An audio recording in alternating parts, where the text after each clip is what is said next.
Semuanya bagimu, semuanya untukmu yang terbaik Yesus Tuhan. Kami bersyukur, kami hadir pada pagi hari ini, kami ada di dalam anugerah Tuhan, kami mau mengasihimu lebih lagi, dan kami mau terus menyadari cintamu pada kami. Kami buka hati kami, biar kebenaran firman-Mu membawa kami semakin bertumbuh di dalam Tuhan. Hanya di dalam nama Tuhan Yesus, semua wanita yang siap diberkati Tuhan, katakan amin. Tepuk tangan yang terbaik buat Tuhan Yesus. Sebelum duduk, beritahu ibu-ibu di samping kiri kananmu, bilang saya senang lihat kamu ibadah pagi ini. Beri salam sebanyak mungkin, kiri kanan muka belakang. Oke, silakan duduk semuanya. Selamat pagi para wanitanya Tuhan, amin. Siap diberkati? Amin. Saya senang sekali bisa kembali melayani di Women of Impact Tampak Siring ini. Dan saya akan sharing mengenai the miracle of love. Yaitu keajaiban, kekuatan, sebuah mujizat daripada cinta atau daripada sebuah kasih. Dan kalau ibu-ibu mengerti ini, kita akan melihat ada banyak terobosan terjadi dalam hidup kita. Amin saudara. Kasih adalah jawaban bagi dunia di mana kita hidup saat ini. Inilah kebutuhan terbesar semua orang. Anak kecil butuh kasih. Orang tua butuh kasih. Suami butuh kasih, istri butuh kasih, pria butuh kasih, wanita butuh kasih. Orang miskin butuh kasih, orang kaya butuh kasih. Artinya semua orang ini di dunia ini ada satu kebutuhan terbesar, yaitu sebuah cinta. Saudara, kalau kita melihat beberapa problem yang terjadi dalam kehidupan keluarga, masyarakat, politik, ya bahkan ada di luar sana banyak problem-problem terjadi disebabkan karena kurangnya kasih. Makanya perceraian terjadi, berantem, kekerasan dalam rumah tangga lagi heboh. Ya KDRT itu karena kurangnya kasih. Orang bisa pecah kongsi, ribut dalam bisnis karena kurangnya kasih. Ada banyak kejahatan di luar sana, perampokan, penodongan, pencurian karena kurangnya kasih. Orang ribut secara politik karena kurangnya kasih saudara. Makanya dunia ini semakin panas. Perang terjadi karena kurangnya kasih. Seandainya ada kasih, semuanya itu tidak perlu terjadi. Amin saudara. Ini waktunya Women of Impact, para wanitanya Tuhan menyatakan kasih buat dunia ini. Makanya ada istilah seperti ini, kita lihat sama-sama di layar. Ada istilah kalau kita tidak bisa buat apa-apa mungkin yang banyak daripada kita mengutuk kegelapan. Lebih baik kita menyalakan sebatang lilin. Artinya apa? Kalau kita nggak bisa mencegah banyak hal terjadi di sekeliling kita. Tapi yang kita bisa buat menyalakan sebatang lilin. Berbicara apa? Mulai dari kita menyatakan kasih untuk orang-orang di sekeliling kita. Lilinnya menyala satu ditambah lebih banyak lagi. Itu akan bisa menerangi. Mulai mungkin dari kompleks rumahmu. Mulai mungkin dari keluarga besarmu. Mungkin mulai dari lingkungan kita. Jakarta, Indonesia. Dimulai dari mana? Diri sendiri. Saudara, hidup dalam kasih adalah standar kita sebagai orang Kristen. Mari kita buka di dalam ayat firman Tuhan. Kita baca di layar ya. Saya bacakan buat saudara, para wanita atau ibu-ibu di tempat ini. Kasihilah Tuhan Allahmu. Bukan ayat yang baru, tapi biar ini terus mengingatkan kita. Kasihilah Tuhan Allahmu dengan segenap hatimu dan dengan segenap jiwamu. Dan dengan segenap akal budimu. Dan dengan segenap kekuatanmu. Dan hukum yang kedua ialah kasihilah sesama manusia seperti dirimu sendiri. Tidak ada hukum yang lain. Tidak ada hukum lain yang lebih utama daripada kedua hukum ini. Saudara, kalau kita mau rangkum semua isi Alkitab perjanjian lama, perjanjian baru. Ini tentang apa sih? Mengasihi Allah. Mengasihi sesama, mengasihi diri sendiri. Coba deh lihat di Alkitab, apapun itu harus mengacu ke sini. Dan kalau kita hidupi ini, kita sudah sama menghidupi kebenaran firman Tuhan yang luar biasa Alkitab. Contoh, menghormati orang tua. Oh, kalau kita mengasihi sesama, sudah pasti mengasihi orang tua. Kita tidak jahatin orang, kita tidak buat curang, kita tidak berbohong, kita mungkin tidak menyakiti orang lain. Tidak akan terjadi kalau kita mengasihi sesama. Dan kalau kita mengasihi Tuhan, sudah pasti kita rajin ibadah. Sudah pasti mau melayani. Sudah pasti mau menabur. Sudah pasti mau untuk sediakan waktu. Saat teduh, mesbah keluarga. Karena sudah terangkum semua di sini. Cuma memang kita perlu baca Alkitab untuk kita bisa tahu detail-detailnya. Supaya kita bisa menjalani kehidupan ini dengan lebih bijaksana. Nah, pada kesempatan ini saya akan bagikan beberapa poin ya supaya kita makin memahami the miracle of love. Poin pertama adalah Allah lebih dahulu mengasihi saya dan saudara. Kita akan lihat ayat firman Tuhannya dan ada banyak hal yang kita akan bahas saudara ya. 1 Yohanes 4 ayat 10 sampai 12 dikatakan inilah kasih itu bukan kita yang telah mengasihi Allah, tetapi Allah yang telah mengasihi kita. Dan yang telah mengutus anaknya sebagai pendamaian bagi dosa-dosa kita. Saudara-saudaraku, ya atau saya ganti, para wanita-wanita yang kekasih. Jikalau Allah sedemikian mengasihi kita, maka haruslah kita juga saling mengasihi. Ya, ayat 12. Tidak ada seorang pun yang pernah melihat Allah jika kita saling mengasihi. Allah tetap di dalam kita dan kasihnya sempurna di dalam kita. Kita lompat ayat 19, kita baca sama-sama 2, 3. Kita mengasihi karena Allah lebih dahulu mengasihi kita. Nah ini kuncinya. Kita bisa mengasihi karena Allah lebih dahulu mengasihi saya dan saudara.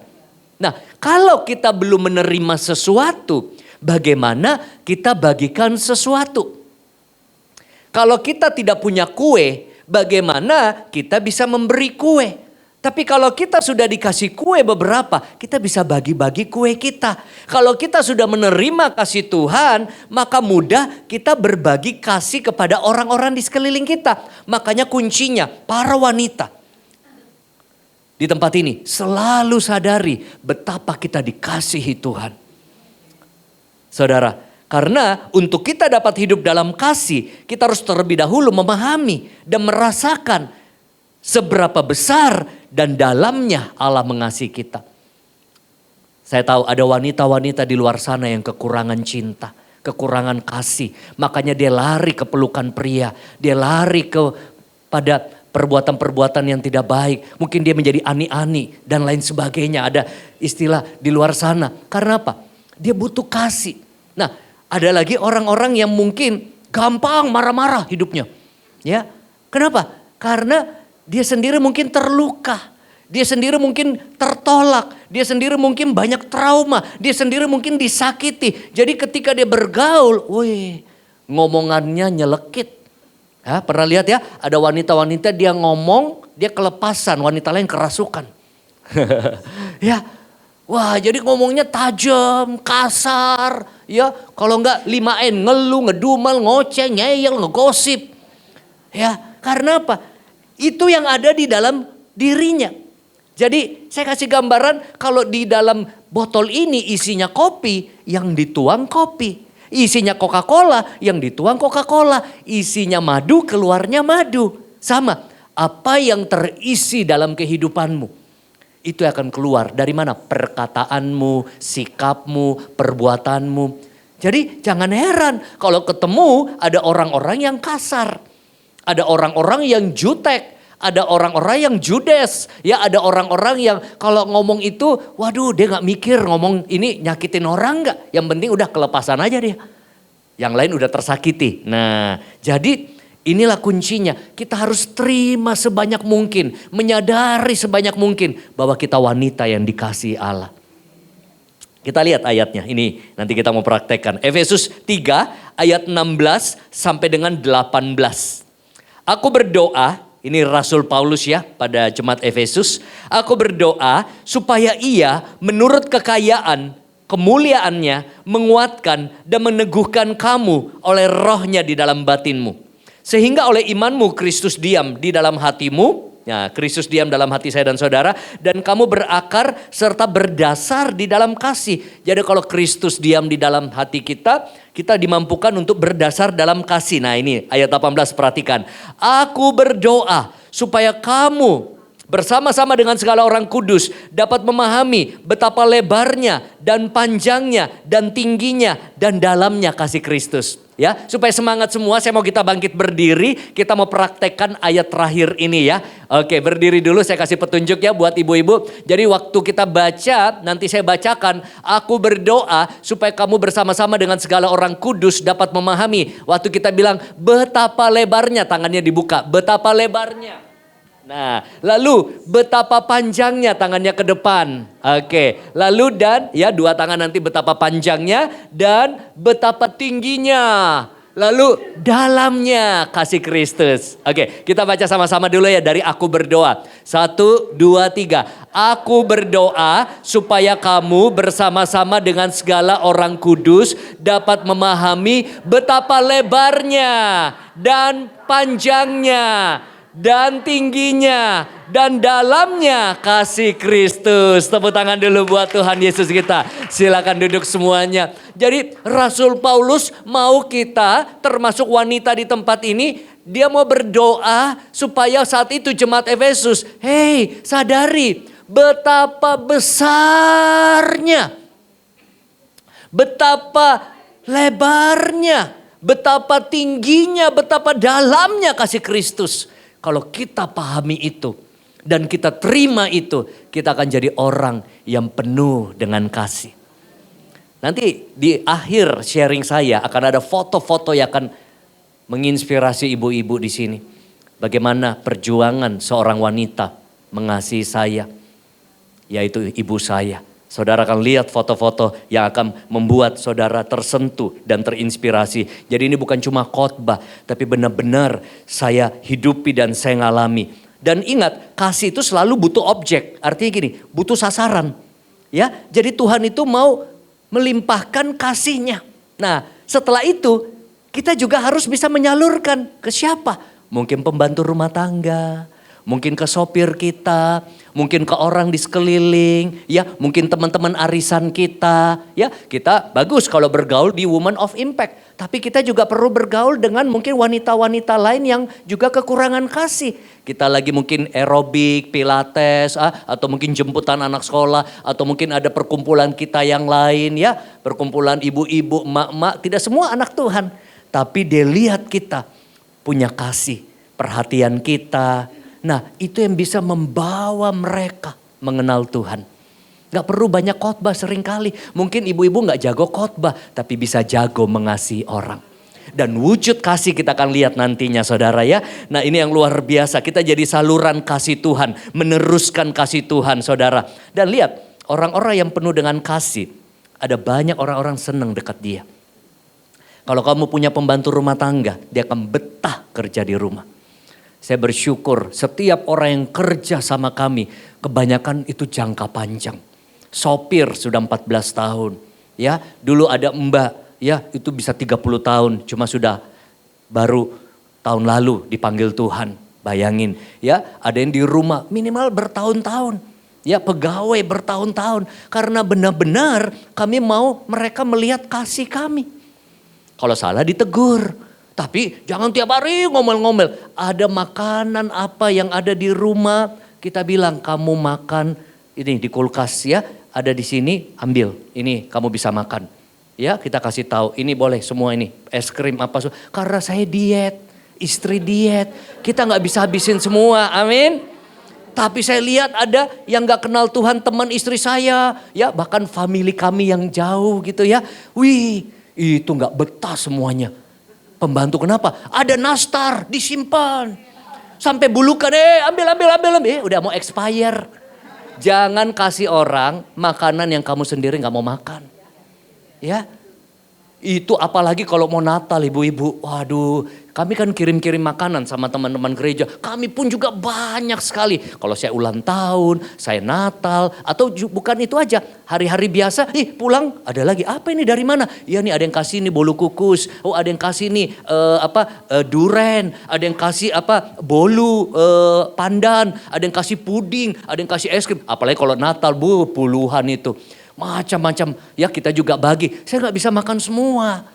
Istri kamu makan berapa? Saya 1 potong ya. Lucu nih kuenya. Kamu 1 potong. Mbak ambil ya.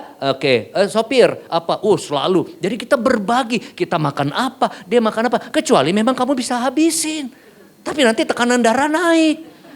Asam urat tinggi, kolesterol. Jadi kalau mau makan 3, ambil 3. Tapi saya kan cuma makan 1, ini kan 1 loyang. Istri 1, anak 2 mungkin suka. Masih setengah loyang, mbak ambil, bagi-bagi semua. Tapi saya lihat tidak semua orang mentalnya begitu. Ya, ada dari saudara kami. Pelitnya minta ampun. Semua ditaruh di lemari. Nanti udah mau ada jamuran, ada bulu. Cepat makan habisin. Udah, buang. Kamu sendiri gak mau makan, masa kasih orang lain. Tapi dengan kami murah hati, mereka betah. Kami gak nyangka, kami pikir hal biasa. Toh juga gak keluar duit, ini juga dikasih orang. Ternyata mereka cerita, ya nih dibancikan kami yang lama. Itu dihitung semua. Ya Indomie, ya ikan kaleng, ya sabun apa. Makanya gak betah. Nah jadi tapi begitu kami kasih dia juga gak makan, udah kenyang juga. Sampai aduh sudah cukup nyonya, cukup ya. Udah gak bisa juga. Nah itu kita belajar menyalurkan. Mulai dari hal-hal sederhana. Karena yang kedua ini saya mau bahas, memberi adalah wujud kasih. Wujud dan ekspresi dari kasih adalah memberi. Tuhan tidak bilang dia mengasihi kita saja, tapi dia beri putranya yang tunggal, yaitu Yesus Kristus bagi saya dan saudara. Amin. Seorang yang mengasihi Allah siap memberi. Kalau kita mengasihi suami kita akan siap memberi yang terbaik. Kalau kita mengasihi anak-anak kita akan siap memberi buat anak-anak kita. Dan memberi tidak selalu bentuknya uang, memberi waktu. Memberi kuping, dengerin tuh wanita lain di sana curhat. Ya kadang-kadang dia cuma curhat, dia udah lega. Tanpa kita kasih nasihat, dianya lega. Kitanya pulang kepenuhan. Kan dia udah curhat semua tuh. Ya kita doain, kita pulang kepikiran. Kadang-kadang gitu tuh saya konseling orang ya. 1 jam, 2 jam. Wah pulang dia ada kelegaan. Pulang saya kepikiran, aduh. Stres juga dengerin masalahnya. Stres loh dengerin masalahnya. Kemarin baru saya konseling. Sebenarnya ini gak kenal saya. Ini mah saya di sini, ini jemaat ini udah bukan jemaat lagi, anak muda. Karena anak saya aja. Dia cerita, ini temanku cerita. Waduh saya sendiri juga pusing. Ya udah bisa bantuin gak? Ya sudah karena anak minta saya bantuin. Padahal ini ada pemimpinnya di gereja. Ya kan saya dengerin anak 20 tahun. Waduh kasusnya kok berat ya. Cowok ya selama ini pacaran sama cewek ini, cewek itu. Ya itu masih oke lah. Maksudnya oke dalam arti ya kenakalan ini. Tapi terakhir sakit hati karena mulai pacaran sama cowok. Ditinggal. Wah lagi nginap-nginap katanya. Nginap-nginap nonton film. Ya cowok yang satu, aduh takut. Gitu kayak bercanda-bercanda. Tiba-tiba dicium disosor. Dia kaget. Dia kaget dong. Karena dia bukan yang itu. Tapi habis itu besok lagi karena nginap-nginapan nih. Nginap-nginap. Dideketin lagi. Gitu lagi. Dia ladenin. Jadi. Jadi saya tanya dia. Saya bilang kamu itu dari kecil sudah pernah begini-begini gak? Enggak. Saya jijik lihat begituan. Ya maksudnya saya gak perlu sebut ya. Jijik. Maksudnya dia normal. Wah di sini saya bilang bahaya loh. Orang normal bisa belok. Karena dideketin. Dan dia bilang apa? Saya bilang kok bisa? Saya bilang saya bilang begini. Kamu itu ingat ya identitas kamu itu normal. Kalau kamu bilang dari dulu begitu memang lebih sulit. Ini dia normal sampai usia 20 tahun. Ya, dia bilang ya kebetulan ya. Jadi dia 20 tahun ini yang deketin dia 16 tahun cowok. Bayangin aduh. Dan kalau saya kasih tahu sekolahnya, sekolah terkenal sekali. Satu di sekolah terkenal, satu sekolah terkenal juga. Ini saya cerita, jangan sampai terjadi sama anak-anak kita. Jadi ini laporan anak saya karena dengar curhatan temennya. Jadi dia minta saya turun tangan, karena dia kaget-kaget. Anak saya 17 tahun kaget dengar beginian. Ya kan, saya bilang oke, kenapa bisa kamu sampai mau juga? Kan kamu normal. Dia bilang iya waktu itu saya ada tugas-tugas sekolah, aduh sibuk, dia perhatiin saya. Dia perhatiin saya, dia bawain makanan apa. Tapi sesama ini. Jadi dia rasa saya diperhatiin. Dan kebetulan sama ceweknya yang lama sudah putus. Masuklah kosong, tak masuk koslet. Wah Iya dong, karena dia normal. Ya kalau yang ini mungkin sudah gak normal, memang begitu dia incar-incar. Tapi 16 tahun, saya bilang ini 16 tahun ini kan masih lebih kecil. Enggak juga, 16 tahun udah kayak dewasa juga, kayak saya aja tuh. Oh ya, terus satu lagi saya bilang, terus dia bilang iya, dia bawa saya ngalami hal-hal yang saya tidak pernah alami. Apa? Ya udah, saya dijemputin. Saya bilang 16 tahun, iya pakai sopirnya. Oh, saya bilang anak orang kaya, iya. Dia bawa saya makan omakase. Saya aja omakase mikir mungkin 2-3 tahun sekali. Omakase itu makan Jepang yang satu orang 1-2 juta. Ya yang sepuasnya. Jadi traktir omakase. Ini wah hati-hati makanya ibu-ibu anakmu dipantau. Ya wah saya dengar begitu. Setelah itu saya doain saya pulang kepikiran gitu ya. Wah serem banget gitu ya. Kita gak pernah tahu apa yang terjadi sama anak-anak kita. Nah jadi jangan bilang jijik tiba-tiba mau juga. Karena apa? Ada celah masuk. Nah salah satunya dia isi dengan memberi. Kasih perhatian, kasih apa tapi yang salah. Wah serem. Nah jadi saya mau katakan bahwa ketika kita memberi kasih. Kita itu sedang menyetor seseorang. Jadi kita ini ada kayak tangkinya, tangki emosinya. Ya, tangki emosi. Jadi kalau saya jahatin seseorang, ya saya gosipin ibu, saya lukai ibu, itu kayak kita ATM, kita baru bisa narik kalau ada uangnya. Harus store dulu kan? Kalau ada duitnya baru bisa narik. Kalau nggak ada kosong, saldo tidak mencukupi. Nah, jadi gini, kalau saudara mau menyatakan kasih sama orang, banyakin store. Ya, mungkin perhatiin, sapa, buat baik. Kadang-kadang ada makanan kita kirim ya. Kita kalau anaknya susah atau ada apa-apa, dengar curhatnya. Setiap kali hal kebaikan yang kita buat, kita sedang melakukan apa? Penyetoran. Tapi dalam hidup kadang-kadang kita lakukan penarikan. Penarikan gini, aduh saya buat salah sama Bu Lingling nih. Aduh saya janji dia, saya telat. Aduh Bu Lingling saya lupa janji kita. Kalau saya sudah sering store, saya buat sekali, maafin gak? Oh iya, udah gak apa-apa Pak Haryanto, udah saya ngerti. Karena saya sudah banyak setor.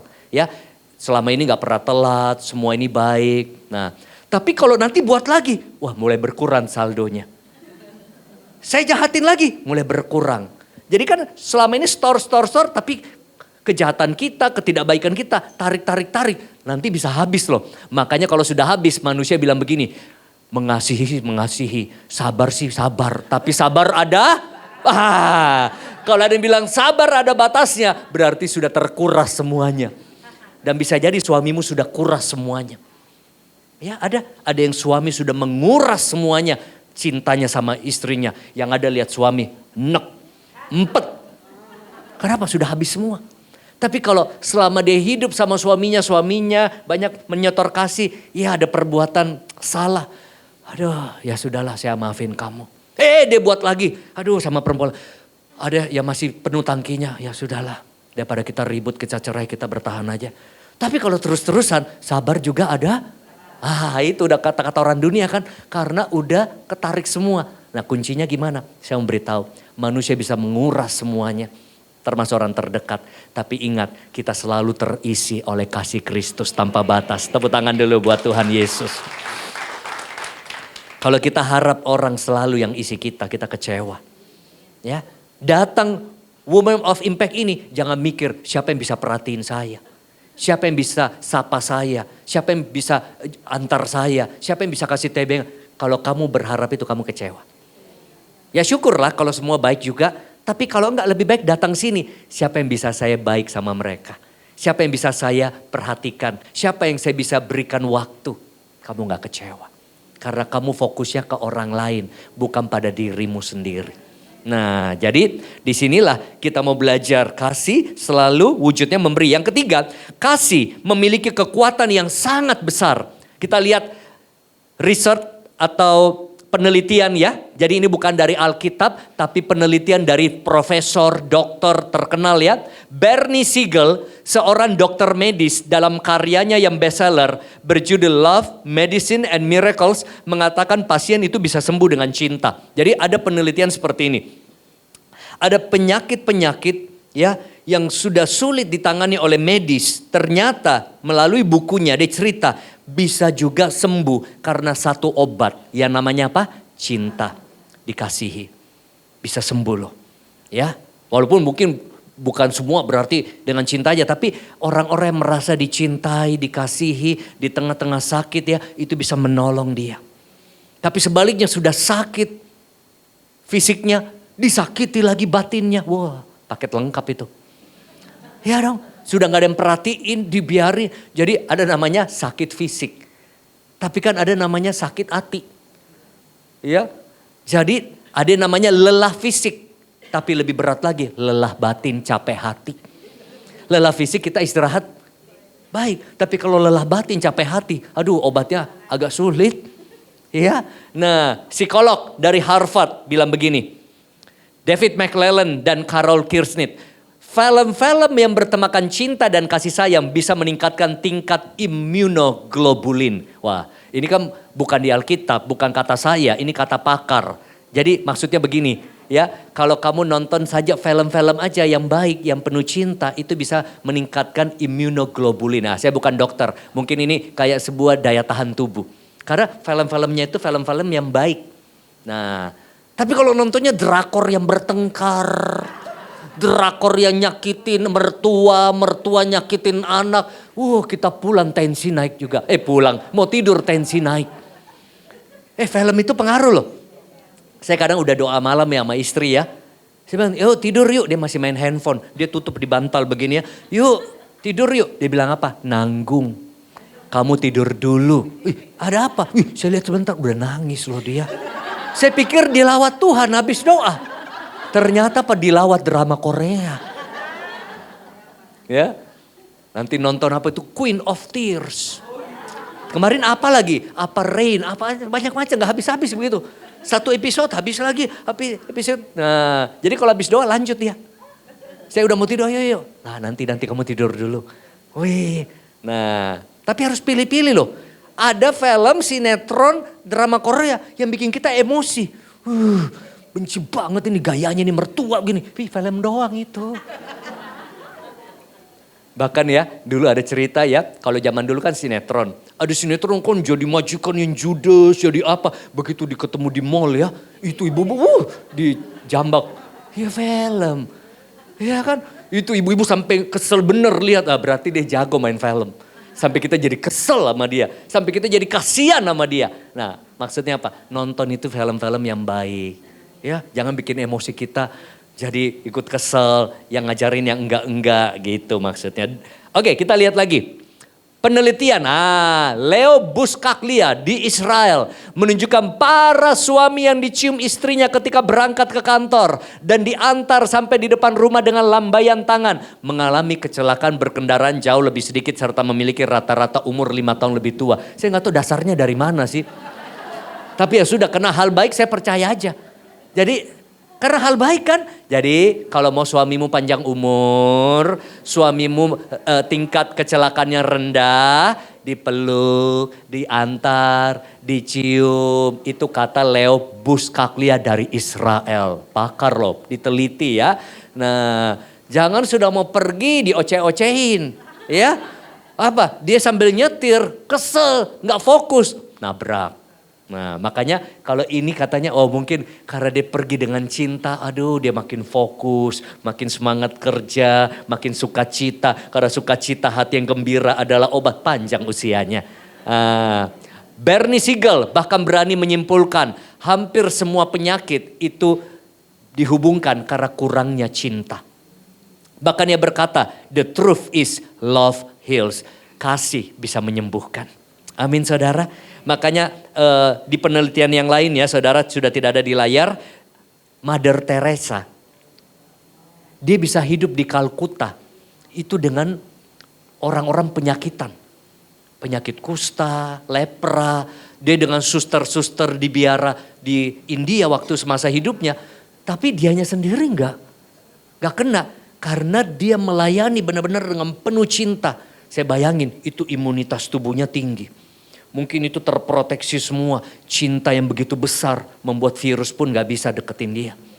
Wah luar biasa. Itu ada tulisannya. Itu buktinya bagaimana tinggal di tengah-tengah seperti itu.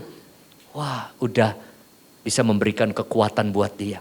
Amin. Tapi kita kadang-kadang waktu pandemi, virusnya masih jauh. Kita udah parno, udah overthinking, semprot sana satu badan, kalau perlu diminum itu disinfektan. Malah kena.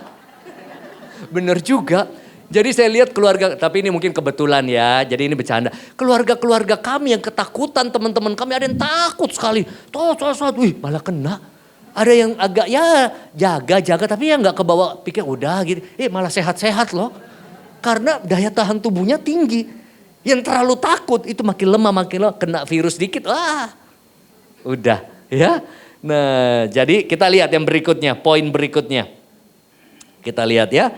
Nah kalau saudara ingin melihat ya bagaimana perubahan terjadi dalam hidupmu, suamimu, anakmu, pakailah kekuatan kasih. Masih poin yang ketiga tadi ya, kita lihat poin ketiga, saya akan pakai sebuah cerita. Jadi mujizat Yesus selalu diawali dengan belas kasihan. Kasih memiliki kekuatan yang sangat besar. Ada sebuah cerita tentang namanya Sinsai Wang. Sinsai apa? Wang. Ini zaman dahulu ya, ini sebuah cerita. Ada anak menantu perempuan, itu kesel banget sama mertua. Ini mertua kepo. Ini mertua campurin urusan. Masalahnya dia tinggal sama mertua. Jadi selalu ribut ya sama suami. Karena mertuanya ini terlalu campurin. Jadi kadang-kadang dia bingung sebagai istri tapi suami juga masih bela mamanya. Mamanya juga terlalu campurin. Wah dia udah gak tahan. Dia tahu katanya di desanya ada Sinsai Wang ini jago bikin ramu-ramuan. Dia datang lapor ke Sinsai Wang. Sinsai bisa gak bikin racun? Untuk racuni mama mertua, sekalian juga papa mertua lah. Walaupun dia cuma gak terlalu ini, tapi biarlah satu paket. Biar saya bisa hidup di rumah sama suami, anak udah gak ada ini. Semuanya kalau gak, gak betah nih. Sinsai Wang bilang begini, kalau saya bikinin kamu racun dan dia mati, kamu tersangkanya karena kamu yang sering konflik ribut. Ada cara lain, racunnya ini tidak langsung mati, butuh 1-2 bulan jangka panjang. Jadi pelan-pelan dia akan mati. Tapi kamu harus ada syaratnya. Apa syaratnya? Bisa gak kamu lakukan? Bisa. Demi semua ini terwujud. Udah keselnya. Kamu harus masakin dia tiap hari.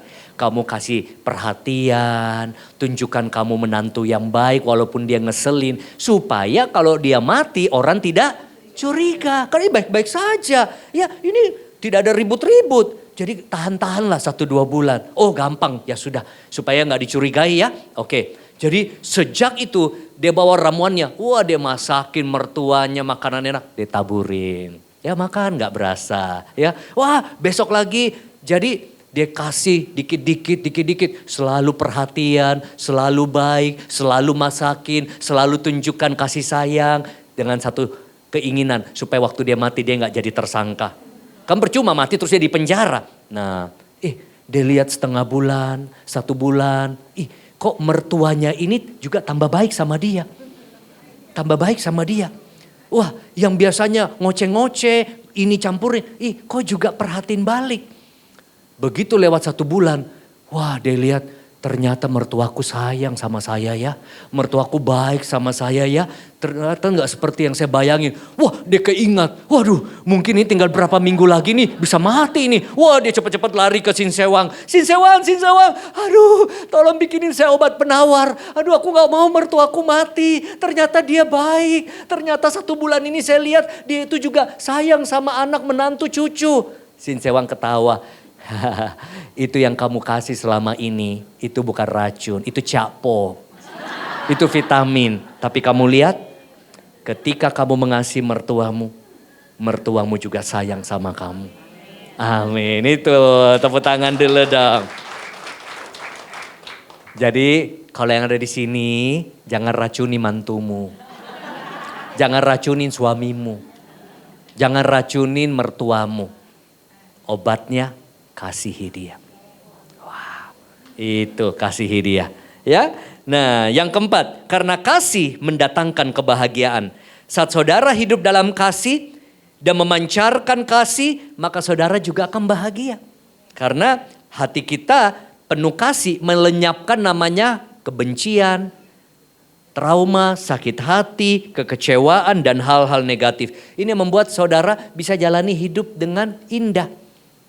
Karena bayangin ya, punya rumah besar, kolam renang, mobil bagus, ya, tapi bertengkar terus sama suami.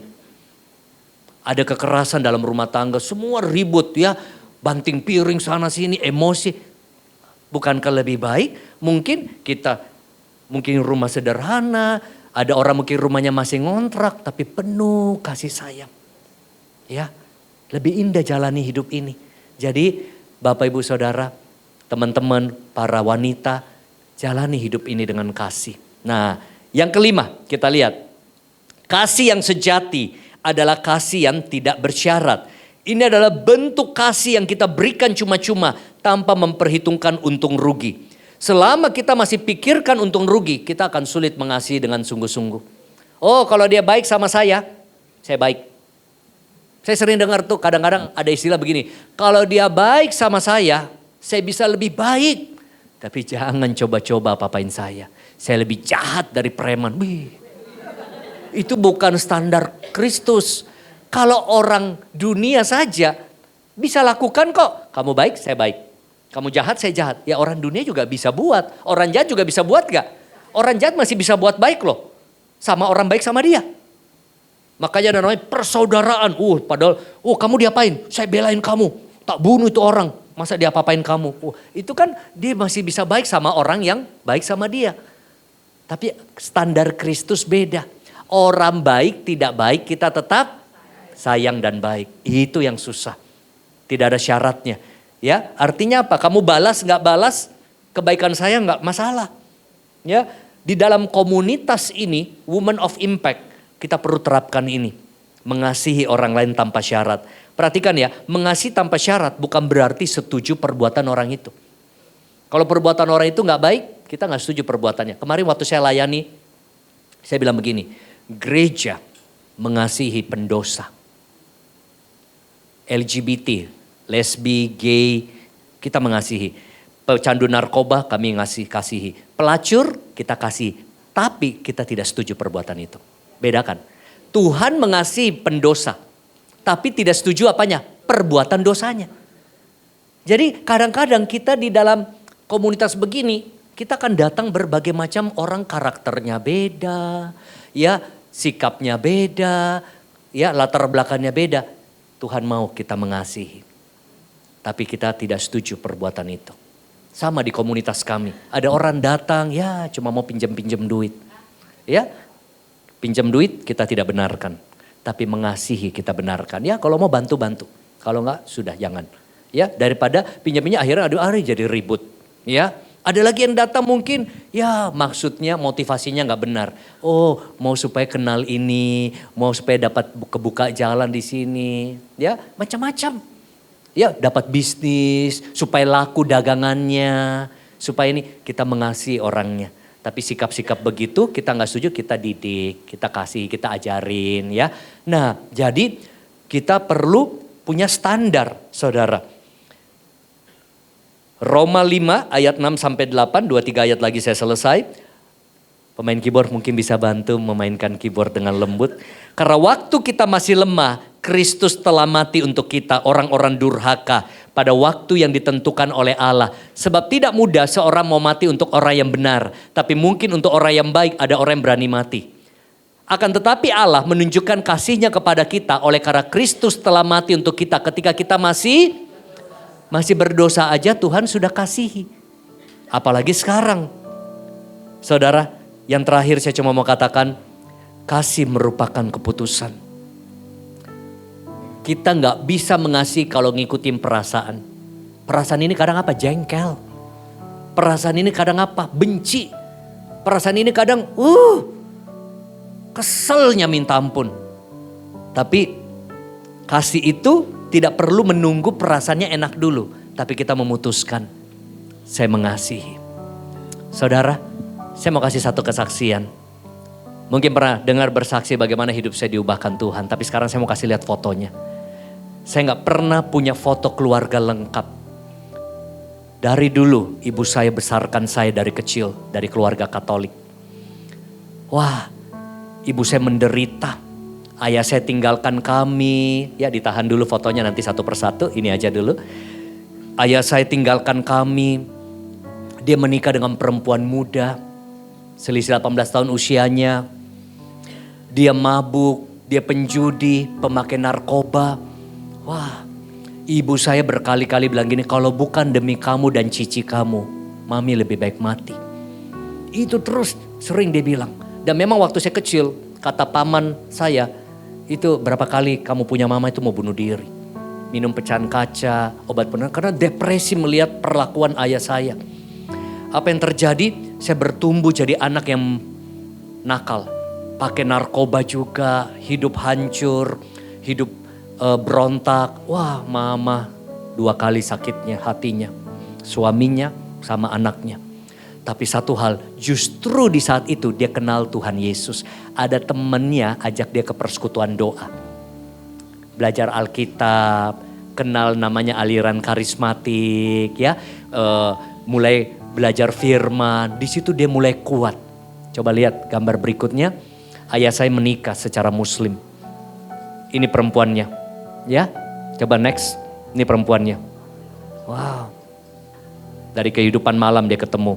Tapi singkat cerita, tahun 98 ayah saya bangkrut. Ya, ayah saya bangkrut. Coba lihat berikutnya. Wah, ayah saya itu ateis. Gak percaya dewa, gak percaya dosa, gak percaya Tuhan. Tiap malam itu mabuk. Ya, dia punya kelola hotel, tapi hotelnya hotel yang ya begitulah, yang banyak perbuatan-perbuatan jahat, mesum. Wah, dia bisa cari perempuan nakal apa semua buat ini. Wah, ayah saya itu playboy apa dari dulu. Di sebuah kota ya. Tapi tahun 98 dia pindah ke Jakarta, habis semuanya. Istrinya yang kedua dia gak bisa biayai, dia suruh cari lagi pria lain. Dia hilang semuanya, tapi saya bersyukur. Mami saya dari dulu walaupun disakiti, dia gak pernah ajarin kami benci papa. Karena saya pernah dengar saudara kami yang lain, papanya juga nakal. Oh, mamanya terus kasih tahu tuh bapakmu begini-begini supaya anak benci. Mama saya enggak. Biar gimana itu papamu. Nah, papa saya datang tahun 98 ke Jakarta, kos-kosan di Grogol. Saya masih numpan di rumah tante itu 25 tahun yang lalu. Saya baru kenal Tuhan Yesus. Jadi tahun 98 saya datang ke Jakarta, harusnya tambah nakal. Ada teman ajak ke gereja malah bertobat. Itu baru saya kenal Tuhan. Wah, papa mau minta tolong sama kami. Saya juga masih belum punya uang, masih baru perantauan di Jakarta. Saya bisa bilang ini orang udah susah baru cari kami. Dulu waktu dia senang, setahu saya dia gak pernah datang, saya sakit. Saya wisuda dia gak pernah datang, yang biayanya semua ibu saya. Kenapa? Karena ibu saya dapat bantuan dari tante, om. Saya juga banyak dibantu sama om, tante. Tapi apa yang terjadi? Saya belajar mengasihi papi saya apa adanya. Saya mau kenalkan Tuhan Yesus sama dia karena saya baru bertobat. Dia gak mau. Sudah susah, sudah miskin, masih sombong. 98 ya.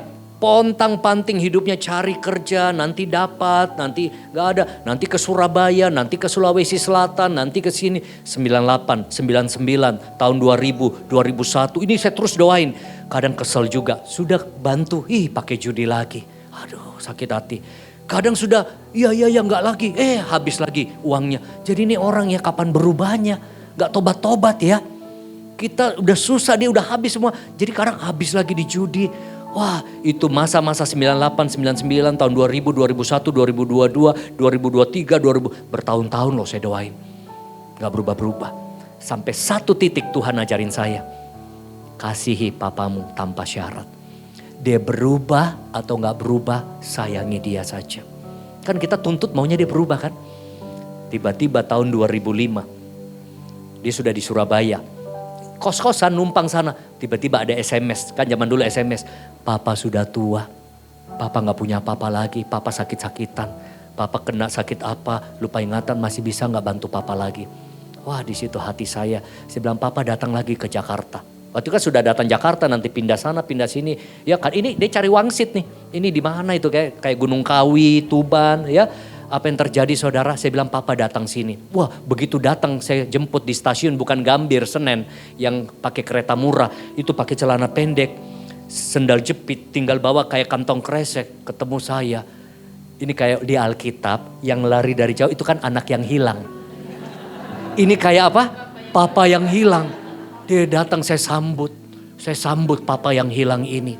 Saya sayangi, di situ saya sudah mulai ada uang. Karena saya sudah kerja. Ya kan 98 masih perantauan. Ini kan sudah 2005, lama sekali pergumulannya. Cuma satu, senjata saya, kasih sayang. Saya peluk dia udah menyerah. Saya carikan tempat tinggal. Saya bawa dia ke gereja. Kebetulan ada lawatan Roh Kudus tuh 4 malam. Kayak kalau di sini mungkin healing movement apa.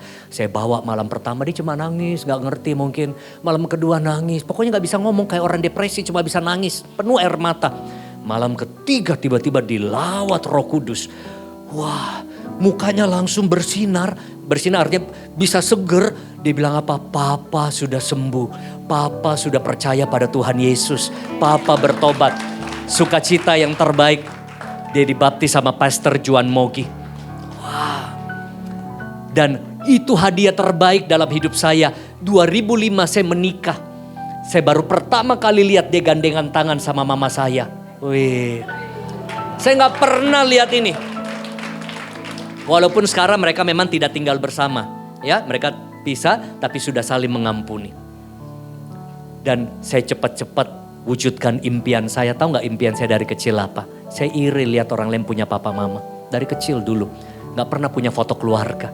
Foto pertama saya lihat itu di pernikahan saya. Saudara, kasih itu keputusan. Sampai hari ini saya bahagiakan kedua orang tua saya. Waktu saya menikah di depan jemaat saya bilang begini, Papa, Mama, saya akan bahagiakan seumur hidup kalian. Saya bawa orang tua saya jalan-jalan. Saya biayai hidupnya. Saya ajarin anak-anak muda. Saya bilang begini. Seburuk apapun papa mamamu, sayangi mereka. Jangan kurang ajar. Makanya itu kenapa hidup saya penuh dengan berkat Tuhan. Karena saya selalu hormati orang tua. Kemarin tante-tante om. Saya traktir. Saya bayarin hotel. Saya ini semua. Karena ini om kemarin pada. Wah lagi di Bali nih. Lagi di Bali. Saya bilang tinggal berapa lama? Oke, ada tante dari Makassar, ada tante dari om. Saya bilang saya cariin semuanya mobil, kamar tinggal, saya kasih yang bagus. Kenapa? Saya tahu waktu saya kecil, ini om tante yang suka kasih saya ampau, suka bantu-bantu kami. Saya besar, saya gak lupa semua jasa-jasa om-om tante ini yang perhatiin saya waktu kecil. Saya ke Surabaya kemarin, saya bilang, saya lagi kerja, mereka lagi di Surabaya semua. Saya pas ada satu malam begitu sampai airport saya undang makan semua. Saya kasih makan yang terbaik. Ada satu tempat makan kepiting enak Bitus. Ayo pilih makan semua. Sekali bayar 7 juta. Gak apa-apa. Bukan jangan lihat 7 jutanya. Saya waktu kecil. Saya yang dibonceng sama tante pergi nonton karena saya gak punya papa. Mereka pacaran om tante adik mama. Adik mama saya ingat iya waktu kami kecil yang dibawa nonton. Karena saya gak punya papa. Ini om tante kasihan ini keponakan gak ada papanya nih. Ya dibawa jalan-jalan dibawa. Sekarang mereka sudah tua, saya yang harus bahagiakan. Makanya karena saya sudah diisi sama kasih sayang mereka. Saya besar begini saya gak lupa orang-orang yang baik sama saya. Saya mau balas yang saya mampu. Saya ingat tante saya numpang 4 tahun di Muara Karang. Saya juga sayang sama dia. Karena saya numpang di rumahnya, gak ada biaya. Saya numpang waktu datang ke Jakarta. Semua karena kasih. Mari kita berdoa. Bapa di surga, kasih-Mu begitu besar, kasih-Mu begitu indah, kasih-Mu begitu luar biasa menjamah mengubahkan hati kami. Aku berdoa biar kami terus menyalurkan kasih Tuhan juga bagi keluarga kami, teman-teman kami, orang-orang di sekeliling kami. Terutama mungkin wanita-wanita yang di sini. Belajar mengasihi suamimu walaupun mungkin banyak hal yang kamu gak suka dari suamimu, mertuamu, menantumu, anak-anakmu, saudaramu, iparmu. Belajar mengasihi bukan karena mereka baik, tapi mengasihi karena kita orang Kristen punya kasih Tuhan. Biar kasih Yesus menyembuhkan setiap hati wanita yang terluka, yang kecewa, yang mungkin sakit, yang mungkin trauma, yang mungkin sedih saat ini, yang mungkin jengkel sama seseorang. Biar kasih Yesus memenuhi hati kita semua.